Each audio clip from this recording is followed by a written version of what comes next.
duuliyihii Itoobiya ay qabsatay iyo sidii la yaabka lahayd ee uu ku soo baxsaday.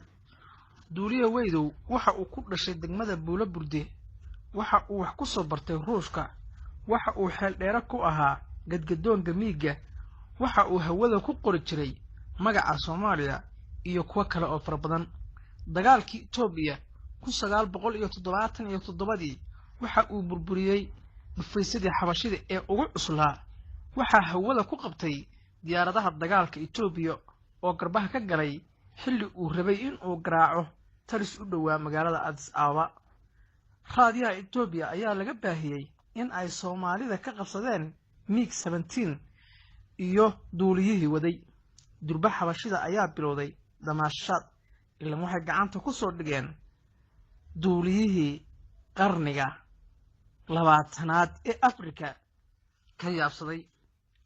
waxa ay ku amreen in uu ka dego garoon ku yaalay magaalada Addis Ababa duleedkeeda.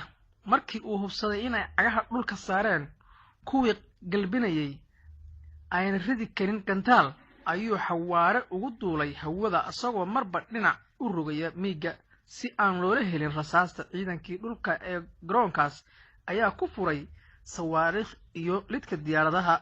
waxa uu sii duqeeyay talis ciidan. waxa uu ka degay Djibouti oo uu shidaal ka sii qaatay. xilli ay murugo ku jireen madaxda qaranka ayuu gacanka kala hadlay.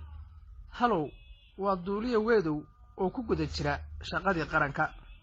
waxaa lala ilmeeyay farxad. alalaaska ayaa isqabsaday xarumaha gaashaandhigga iyo afisyooni.